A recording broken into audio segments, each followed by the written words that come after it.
eu quero comprar o seu trabalho. Falou umas 10 vezes. E eu falei 10 vezes para ele. Mas eu não fiz o trabalho para vender.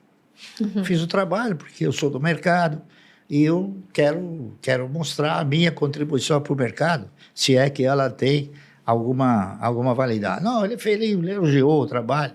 Até que no fim eu cheguei para ele e falei assim, me diga uma coisa, para que o senhor quer o trabalho? Ele falou, eu quero o trabalho porque eu vou editar esse trabalho. Eu peguei o trabalho e falei, não precisa me pagar nada. Ele falou, sabe de uma coisa? Eu vou mandar fazer esse trabalho e vou botar o seu nome, coisa que eu jamais faria. E ele fez. Mandou editar o trabalho com o meu nome. Ações Garante o Futuro. Então, agora eu tenho dito para ela o seguinte, esse título que eu coloquei era o título da esperança, tá certo? E hoje? O que eu diria hoje? Eu modificaria esse título? Claro. Eu acrescentaria um O. Então, ações garantem um ótimo futuro. Com certeza, né? Deu Essa certo aqui é a no verdade. final. Deu certo. E Então, agora está aprovado, né? Depois de então tanto é tempo. uma coisa que, seguindo os padrões de comportamento que eu segui, a disciplina que eu sempre procurei desenvolver e a paciência, não é isso? Tudo isso acabou sendo muito importante, porque ações elas foram feitas para comprar, não para vender, entendeu? A maioria, a primeira pergunta que o cidadão faz quando ele quer entrar no mercado, ele fala, e a hora de vender? Eu falo, mas não ação não é para vender, é para comprar. Talvez nunca tenha hora de vender. Porque, veja bem, é um contrassenso você imaginar que você vai formatar uma carteira de renda mensal, comprar as ações para que essa carteira possa sustentar uma renda mensal. Se você quer uma renda mensal, por que você vai vender? Senão você elimina a possibilidade de uma renda mensal. Você está vendendo a vaca leiteira. Né? Você está querendo simplesmente viver da picanha, e não do leite. Então é isso aí. Então, isso aí não é nenhuma... Eu não sou nenhum sábio. Ao contrário, eu sou um estudioso, isso sim. E isso fez com que as coisas evoluíssem. Então, esse programa que eu criei, por incrível que possa parecer, no 8º ano eu já estava aposentado. Não com os valores de hoje, mas, claro, já acenava para uma que eu não precisava mais trabalhar. Para manter o estilo de vida que você tinha na época.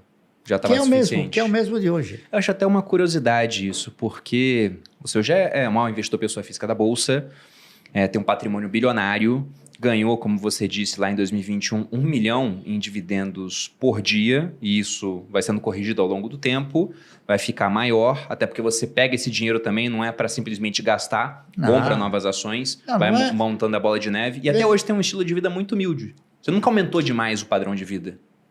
Não, porque eu tenho um padrão ótimo para as minhas pretensões.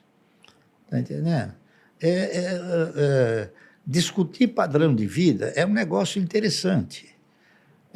Por exemplo, você tem aqueles que são escravos do ego, que são aqueles que controlam os egos. Né? Eu controlo os egos, não sou escravo do ego. Então, aquele que é escravo do ego, ele por exemplo, ele compra fogos de 100 mil reais, ele queima o dinheiro, eu não queimo. Está entendendo? Uma coisa que eu achei até curiosa, você vinha para o escritório de metrô antes da pandemia, Não, eu vim muito tempo de metrô, porque era uma recomendação médica. Tá para caminhar, era isso? Para caminhar, para andar, né? E a única maneira que você tem de andar é ir até o metrô, vir, você se misturar com o povo, né? É que aí ela começou a me produzir de uma forma muito intensa, e eu comecei a ficar com um problema. No metrô, a turma, seu Márcio, eu quero tirar uma fotografia. Então, aí eu precisei... A fama tem seus preços. É isso aí. Mas foi até um ponto interessante você citar essa questão do INSS, porque há pouco tempo o pessoal da Portfel, que é a consultoria que a gente tem de investimento lá dentro do Grupo Primo, eles fizeram um post justamente pegando essa comparação entre você investir o seu dinheiro durante o período de 40 anos ou pagar a previdência pública durante 40 anos.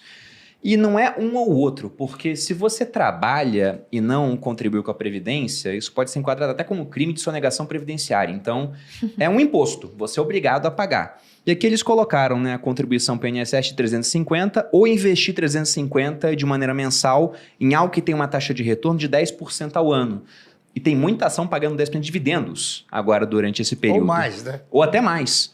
O resultado no INSS é que você, após 40 anos, iria se aposentar ganhando 3 mil ao mês. E no momento que você morre, zero de patrimônio para tua família. Depende de quanto você contribui. Por exemplo, eu nunca deixei de contribuir para o INSS porque eu recebia honorários, enfim, recebia comissões, tá certo? Mas eu sempre contribuí pelo mínimo. É, a melhor coisa que tem. Então o que aconteceu? Eu contribuí obrigatoriamente pelo mínimo para a Previdência e aleatoriamente para aquilo que é a formação de uma carteira de renda mensal. Então hoje eu sou aposentado com R$ 500 por mês. O que daria para fazer com esse dinheiro? Né? R$ 500. Se fosse uma pessoa fazendo esses aportes, R$ 500 né? por mês. R$ 500. Então, por que é R$ 500 se o salário mínimo é 1.200, né? É que eu recebo 1.200 para pagar os 700 de INSS. Os honorários. Porque eu recebo honorários, não é isso? E ainda pago INSS. Quer dizer, Então, o líquido ainda seria sustento isso. alguém. Sustento a previdência de alguém. Não, e o que fica interessante nessa comparação que eles fizeram é que, olha, 350 por mês, durante 40 anos, você ganharia 3 mil pela Previdência. Mas no momento do falecimento, você tem zero de patrimônio acumulado. Então, você não tem nada para deixar para sua família. Já investindo R$ 350 por mês ao longo dos 40 anos com 10% de retorno, você teria um patrimônio acumulado de 2 milhões. Nossa. Mas E aí acontece- isso te gera uma certa renda, depende de como vai estar investindo, você vive daquela renda e no momento do falecimento você consegue ainda passar um patrimônio para sua família. Enquanto no INSS o patrimônio que você teria construído fica para o Estado no final das contas. Não, mas acontece que esse cidadão que fez essas previsões aí de 10% ao ano, ele foi muito modesto. Mas na internet tem que ser modesto. Não, Muito mas diz em termos de rentabilidade, Isso. dá para ser muito mais. Muito mais. Bastante mais. Como a gente estava comentando aqui, tem várias ações pagando mais de 10% de dividendo apenas nessa questão dos últimos 12 meses. Algumas muito mais do que isso Olha, durante esse período. Até por isso que eu fiquei curioso para saber se você tinha feito a Deixa eu conta. até falar uma coisa para você. Existem ações pagando mais de 100%, mais de 200%, mais de 300%. Por quê? Por exemplo, você tem ações que comprou há 15 anos atrás, 10 anos atrás, por R$1, tá certo? E hoje você recebe R$10 de dividendo. O teu custo é R$1. Sim, já ficou lá para trás. Então, se você não compra mais, o teu custo, o retorno é muito superior. Não é isso? Que é o yield on cost. É que isso que você está falando é se você comprar agora, já. Mas se você olhar para um pouco do passado, por exemplo, eu tenho ações que eu paguei 25, 30 centavos e ela já me pagou R$20 de dividendo. Quanto é isso aí? Não, é 100 vezes mais. 300, 400, 500, 1000% a mais. Então, por isso é que o ganho obtido através de ações, ele é imprevisível se você for um investidor. Depende do resultado da empresa, depende de uma série de fatores provenientes da empresa. E uma empresa que tem um histórico de ter um bom aproveitamento do seu parque fabril, tem um bom retorno, tá certo? Em termos de receita, gera riqueza, distribui essa riqueza, ela é uma empresa que vai sempre ter o quê? Uma condição sustentável para te devolver proveitos. Então, é isso que tem que olhar, entendeu? Não, concordo. E até aproveitando essa questão de que você investe há muito tempo. Se a gente colocar que você começou a investir na década de 70, então das 10 moedas que nós tivemos aqui no Brasil, que a gente já teve réis, mil réis, cruzeiro, cruzeiro novo, cruzado novo. Novo cruzado, novo cruzeiro. E depois de um tempo nem imprimia mais a moeda, só carimbava a antiga. Dessas 10 moedas, você pegou 8 durante sua trajetória como investidor. Você pegou hiperinflação aqui no Brasil. Não, Na acho verdade, que eu se a peguei gente mais pega de 8. Acho que eu peguei mais de 8. Então você pegou 9. Pegando desde que você nasceu, pode ter sido 9. Nós começamos desde 60... Antes de 64, acho que teve o primeiro Cruzeiro Novo. Foi na década de 70, Cruzeiro Novo, foi com os militares trocaram. Então foi logo depois do Não, começo mas do governo militar. Não, acho que teve antes. Teve um Cruzeiro Novo, sim. Mas você pegou, pela minha conta, 8 das 10. Peguei todas. Na verdade... E pegou um período de hiperinflação também. Como é que foi essa época? Né? Foi Porque uma você... hiperinflação. Mas como é que era? Porque eu fico pensando, o pessoal fala muito de, olha, o Brasil para crescer tem que ser mais produtivo. E aí o meu vô, ele falava, pô, como é que vai produzir naquela época? Você tinha que ir no mercado todo dia porque o preço estava sendo reajustado.